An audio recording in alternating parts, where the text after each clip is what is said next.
सरकार ने मुसलमानों के खिलाफ फैलाने जंग कर दिया है। ओवैसी कह रहे हैं कि ऐलान जंग जैसा माहौल है। बिल मुसलमानों के ईमान और इबादत पर हमला है। मदरसों, मस्जिदों और दरगाहों को टारगेट किया जा रहा है। ये ओवैसी ने बातें कही और सांकेतिक तौर पर बिल को फाड़ने का इशारा किया, यानी जो स्टेपल्स लगे हुए थे बिल में, उन स्टेपल्स को अलग अलग कर दिया। सर, ये वक्त तरमीमी बिल भारत के गयूर मुसलमानों के ईमान पर, इबादत पर एक हमला है। नरेंद्र मोदी की हुकूमत ने इस मुल्क की सबसे बड़ी अक़लियत के खिलाफ एक ऐलान जंग कर दिया, और ये जंग ना सिर्फ मेरे जिस्म पर है, बल्कि मेरी आज़ादी पर, मेरी समाजी और माशी मार्जिनलाइजेशन पर है, मेरी शहरियत पर है। मेरे मदरसे, मस्जिदों, खानखाहों और दरगाहों को निशाना बनाया जा रहा है। और ये हुकूमत सच्चाई को नहीं बयान कर रही है कि ये तरमीमी बिल से मुसलमानों का तहफ़्फ़ुज़, तरक्की और गुर्बत का खात्मा होगा। ये सरासर झूठ है। अब सोचिए, संसद में खड़े होकर असदुद्दीन ओवैसी कह रहे हैं कि ऐलान जंग हो गया है। तो ये जंग जैसे हालात है क्या? ये ओवैसी को बतानी चाहिए। सांकेतिक तौर पर स्टेपल्स को अलग कर दिया कि बिल फाड़ रहे हैं। तो सवाल ये उठता है कि आखिरकार इससे सबसे ज्यादा बेचैनी क्यों हो रही है? असदुद्दीन ओवैसी इतने पर नहीं रुके। उन्होंने कहा कि वक्फ अमेंडमेंट बिल के जरिए सरकार मुस्लिम समाज में जो बेकार किस्म के लोग हैं उनके लिए एक रास्ता बना रही है। अब सवाल है कि ओवैसी के लिए बेकार किस्म के मुसलमान कौन, और मुसलमानों में बेकार किस्म का मुसलमान ओवैसी ने खोज कैसे लिया? इस सवाल का जवाब भी तलाशने की कोशिश होगी, लेकिन उससे पहले ओवैसी के इस बयान को और गवर्नमेंट क्या कर रही है? आप मुस्लिम समाज में जो बेकार किस्म के लोग हैं उनको एक रास्ता बना रहे हैं, एग्जिट दिखा रहे हैं कि तुम्हें वक्त से बचना है तो तुम्हें ट्रस्ट बना लो। ये क्या कर रहे हैं सर आप? कम से कम उन दाऊदी बोहरा को आप दे देते। अब अमित शाह साहब ने सेक्शन 2A के बारे में कहा और उन्हें इस बात का इकरार कर लिया कि दाऊदी बोहरा के लिए ये बनाया गया है। मगर मैं आपके जरिए से गवर्नमेंट से पूछना चाह रहा हूं, आपने तो उस प्रोवाइजो में दाऊदी बोहरा का नाम ही नहीं लिखा। जो डिस्प्यूट है वो इतना ही है कि अगर ट्रिब्यूनल के फैसले से कोई असंतुष्ट है तो ये भूमि का मामला है, इस पर सिविल सूट होना चाहिए। सिविल सूट में अधिकारों के बहुत वाइड रेंज होती है। इन्होंने इस पर अपील का प्रोविजन 2013 के कानून में रखा ही नहीं है। तो रीट के कार्य क्षेत्र में हाईकोर्ट के सामने जाता है। रीट का कार्य क्षेत्र बहुत संकरा होता है, तो जो ट्रिब्यूनल का फैसला होता है वो फाइनल होने के चांसेस 99% हो जाते हैं। जिनकी भूमि है इसका अधिकार जाता रहता है। मान्यवर, एक गलत फहमी फैला रहे हैं।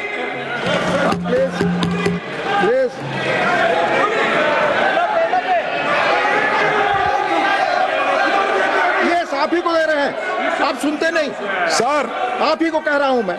सॉरी, अब शुरू की। देखिए साहब, वो बात कर रहे हैं और हमने रिजू जी साहब का तो बहुत शांति के साथ सुना, और रात में भी कल आपका भाषण वहां पर भी टीवी में पूरा सुना। कम से कम वो जो उन्होंने तैयारी करके लाए हैं, उन्होंने भी पढ़ के आए, वो तो कोई ऐसे वैसे बात नहीं कर रहे हैं। इसके ऊपर गंभीरता से अध्ययन करके वो आए हैं। उनका फ्लो बीच में चले जाता, विचार चले जाता। तो इसलिए मैं आपसे कृपा करके विनती करता हूं, उधर के लोगों को टोकना बंद करने के लिए कहो। जो कुछ कहना है वो अपनी बात उत्तर में कहे, मैं यही चाहता हूं। अब उनको कंट्रोल करिए। Doctor Syed Naseer Hussain, please. Sir, tribunal के बारे में इन्होंने कहा, रिजू जी ने, कि 2 थे, उन्होंने 1 बढ़ा दिया। 2013 में भी 3 ही थे। 2013 में भी 3 ही थे। 2013 में भी इस्लामिक स्कॉलर डोमेन एक्सपर्ट थे। और जमीयत उलेमा हिंद के सिराज खान की धमकी भी सामने आई। लोकसभा में बिल पास होने पर शाहीन बाग वाली धमकी दी है। दिल्ली, मुंबई नहीं, पूरे देश में शाहीन बाग बना दिया जाएगा। अब आपको सुनाते हैं क्या कह रहे हैं सिराज खान। हाँ बिल्कुल, हमने इसके पहले भी जब CNRC को लागू करना चाहा तो हमने उसके लिए शाहीन बाग दिल्ली में बना, तो दूसरा शाहीन बाग हमारा बॉम्बे में भी बना। आने वाले वक्तों के अंदर इंशाअल्लाह ताला हम इसकी पूरे तरीके से अपने जितने भी मुस्लिम NGOs है, जमातें हैं पूरे हिंदुस्तान के अंदर, तो उसके अंदर सारे लोगों के साथ हम अपना बातचीत करेंगे। बातचीत करने के बाद हम इसकी लड़ाई, अगर हमारे को संतुष्टि नहीं हुई तो हम इसको सड़कों पर भी लेकर आएंगे। शाहीन बाग बनेगा? हाँ बिल्कुल बनेगा। हमने जेलों को पहले भी अंग्रेजों के दौर में भी आबाद किया था, हम आज भी जेलों को आबाद करने की ताकत रखते हैं और हम रस्तों पर इसकी लड़ाई लड़ेंगे। और दूसरी बात मैं आपको तो बताता चलूँ कि ये कुछ छोटा मोटा इशू नहीं है, ये एक बहुत बड़ा इशू है। लाखों एकड़ के अंदर गवर्नमेंट के पास प्रॉपर्टी है, लाखों एकड़ के अंदर रेलवेज के पास में है, कुछ बची कुछ 9 लाख समथिंग कुछ एकड़ है जो मुसलमानों के पास है। आखिर गवर्नमेंट के अंदर पेट में इतना दर्द क्यों है, क्यों वक्फ के पीछे पड़ी हुई है? आप देखो ना, दूसरे बहुत सारे हिंदुस्तान की आबादी के हिसाब से हिंदुस्तान के आवाम की यहाँ क्या हालत है। और अब शुरुआत करते हैं बड़ी खबर के साथ। बड़ी खबर है मुंबई से, जहां पर वक्फ बिल के समर्थन में जबरदस्त तरीके से जश्न मनाया गया है। शुक्रिया मोदी भाईजान के पोस्टर लहराए गए। मुस्लिम मोहल्लों में मिठाइयां बांटी जा रही हैं, सेवइयां बांटकर लोगों ने खुशी जाहिर की है। और ये सब कुछ मुस्लिम समुदाय की ओर से। ये तस्वीरें आप देखिए किस तरीके से हाथों में तकियां, बैनर, पोस्टर लेकर मुस्लिम समुदाय सड़क पर उतरा है और उस पर लिखा हुआ है शुक्रिया मोदी भाईजान। प्रधानमंत्री मोदी की तस्वीर है और तस्वीर को लड्डू खिलाते हुए, मिठाइयां खिलाते हुए और आपस में एक दूसरे को मुबारकबाद देते हुए ये जश्न है। तो सवाल उन लोगों से उठता है जो कह रहे हैं कि शाहीन बाग बना देंगे। सवाल उन लोगों से है जो कह देंगे कि ऐलान जंग हो गया है। तो ऐसा ऐलान जंग होता है क्या? आप ये तस्वीरें देखिए, 2 तस्वीरें आपकी टेलीविजन स्क्रीन पर हैं।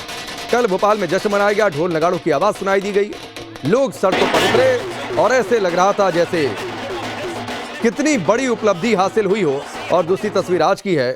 ये तस्वीर समूचे विपक्ष को देखनी चाहिए जो कह रहे हैं कि ये एंटी मुस्लिम एजेंडा है सरकार। देखिए यहाँ पर शुक्रिया मोदी भाईजान की तख्तियां भी आपको दिखाई देंगी। हाथों में जो है शीर खुरमा भी लेकर के आए हैं, मिठाइयां भी बांटी जा गई हैं। लोकसभा में जो है बिल पास होने की बात, ये खुशी है, ये जश्न है कि मुंबई के साकिना का इलाके में ये बिल के समर्थन में जो मुस्लिम जनता है वो यहाँ पर एकजुट हुई है और यहाँ पर जश्न मना गई है।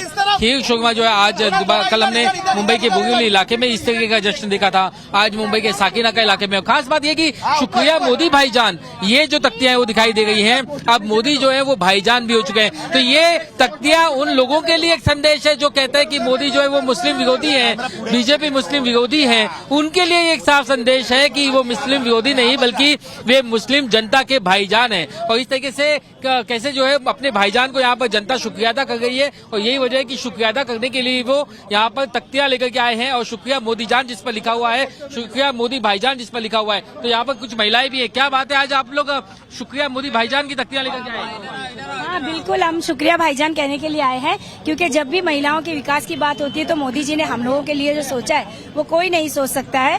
आप देख सकते हैं कि पिछली बार भी ट्रिपल तलाक की बेड़ी से महिलाओं को आजाद किया और सिविल कोड के बारे में भी उन्होंने महिलाओं को प्रॉपर्टी में हिस्सा दिया और आज वक्फ बोर्ड में वो महिलाओं को भी हिस्सेदार बना रहे हैं। ये बहुत ही खुशी की बात है। खुशी की बात है। मुझे आप बताइए सर, क्या लिखा है, क्या लेकर के आए तख्तियों पे? इसलिए हम लोग आए कि कल वक्फ बोर्ड का जो मैटर था लोकसभा में पढ़ के भी बता पास हो गया। ये लिखा है शुक्रिया मोदी भाईजान। जी, मोदी जी भाईजान से हम बहुत खुश हैं और हमारे भाईजान हमारे लिए बहुत अच्छे काम कर रहे हैं। राहुल गांधी, अखिलेश, ममता ये तो कहते हैं कि मोदी जी तो मुस्लिम विरोधी है। इसीलिए तो पॉइंट पे आगे 0 पॉइंट पे क्यों है? विरोध कर रहे इसलिए है ना, अच्छे काम के लिए अच्छी बातें करते तो और आगे रहते। मोदी जी जो कहते हो करके दिखाएंगे और करेंगे भी आगे करेंगे भी। इनकी गारंटी है और गारंटी कभी खत्म नहीं होगी, वो चलती रहेगी। तो अभी ये कुछ लोग बोल रहे थे कि ये जो बिल है ये भी मुस्लिम विरोधी है, मस्जिदें छिन जाएंगी, जमीनें छिन जाएंगी। तो पता नहीं है ना, एक्चुअली ये वो लोग बोल रहे थे जो वक्फ बोर्ड की जमीनों को दबा के और हड़प के बैठे हुए हैं और उसको बेच के उसका प्रॉफिट खा रहे थे। अब उनके हाथ से निकल जाएगा तो डर रहेगा, तो जाहिर सी बात है वो लोग जो है विरोध करेंगे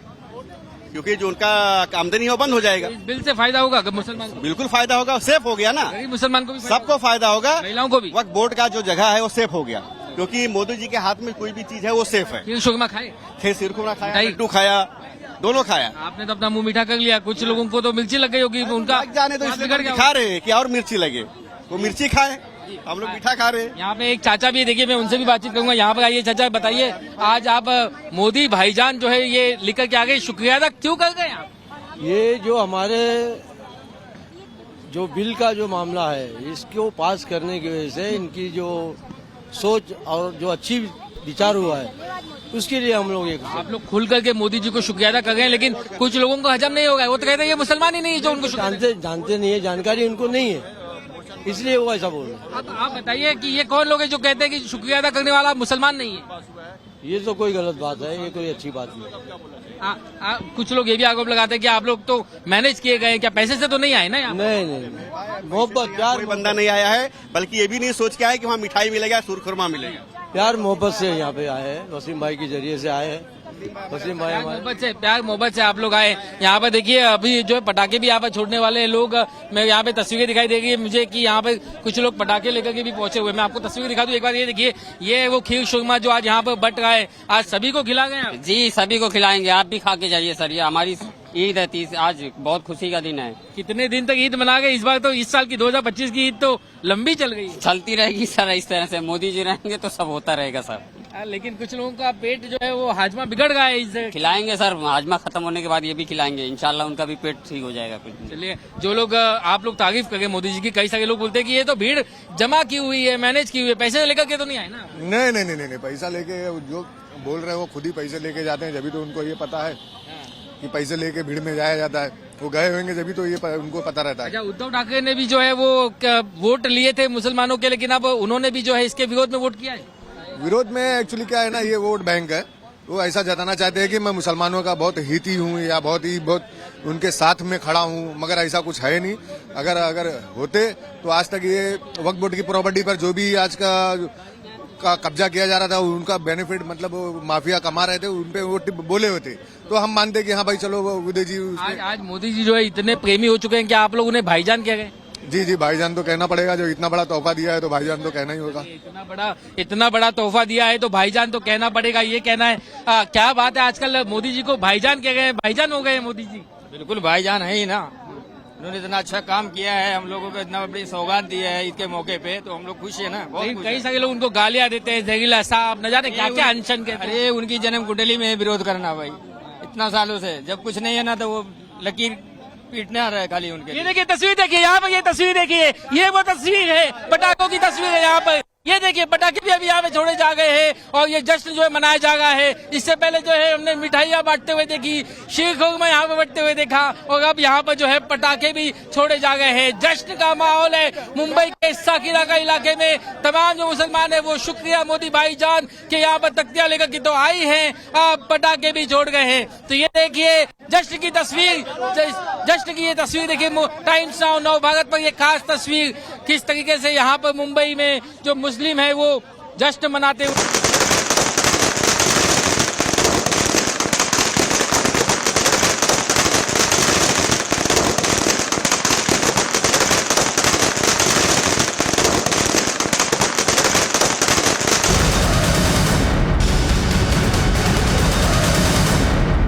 उनके मुसलमान महिलाएं दर बदर भीख न मांगे, अपनी इज्जत का समझौता न कर सके, कोई बूढ़ी मुस्लिम रात को खाली पेट सोने के लिए मजबूर न हो, हम उसके लिए व्यवस्था करके लाएंगे।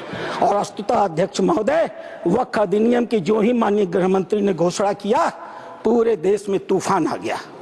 आश्चर्य होता है, वक्फ की घोषणा भी नहीं हुई, कानून सामने भी नहीं आए, विरोध शुरू हो गया। तुम्हारी मस्जिदें कब्जा कर ली जाएंगी, तुम्हारे दरगाह कब्जा कर लिए जाएंगे, तुम्हारे कब्रिस्तान कब्जा कर लिए जाएंगे, तुम्हारे मदरसे कब्जा कर लिए जाएंगे। मैं एक पत्रक लेकर के अध्यक्ष महोदय आया हूं। केरल और कर्नाटक की एक आतंकवादी संस्था है PFI, माननीय गृह मंत्री को आभार प्रकट करता हूं, उन्होंने बैन किया है। PFI की एक दूसरी संस्था है SDPI। आज SDPI, मेरे पास पर्चे हैं, मैं गृह मंत्री को सौंपूंगा और आपको भी दूंगा। आज SDPI पूरे देश में, मेरे पास राजस्थान के पर्चे आए हैं जहां SDPI सबसे कमजोर है। पूरे देश में पर्चे बांटे जा रहे हैं और बताया जा रहा है कि ये वक्फ कानून अगर आ गया तो मस्जिदों पर भाजपा सरकार कब्जा कर लेगी। आखिर क्यों? लेकिन ये लोग भूल गए, नरेंद्र मोदी किसी और मिट्टी के बने हुए हैं। आपके विरोध से वो डरने वाले नहीं थे। आप चाहे जितना भी विरोध करते, वो मजबूती के साथ एक आम गरीब मुसलमान, एक दलित, एक पिछड़ी महिला, एक अनाथ महिला, एक तलाकशुदा महिला, अनाथ बच्चों के साथ खड़े होने वाले थे और इसीलिए वो मजबूती से विधेयक लेकर के आए। अध्यक्ष महोदय, ये चर्चा कर रहे थे वक्फ बाई यूजर की। क्या होता है वक्फ बाई यूजर? हजरत मोहम्मद साहब ने क्या कहा था? आपके पास अपनी कोई संपत्ति हो तो दूसरों को भले के लिए दान करो। हदीसों ने क्या लिखा था? यदि किसी व्यक्ति के पास अपनी संपत्ति है, उस संपत्ति का एक हिस्सा वो दान कर सकता है, उसके लिए मुतवल्ली बना सकता है, उसके आय के साधन कैसे होंगे लिख सकता है, आय से होने वाली आय किस वर्ग के उपयोग में आएगी उसके भी निर्देश दे सकता है। What is this Waqf by user? किसने आपको संपत्ति दी? किसने आपको संपत्ति दान की? तो राज्यसभा में लगातार चर्चा जारी है। कल लोकसभा में चर्चा हुई, देर रात बिल पास हुआ और आज राज्यसभा की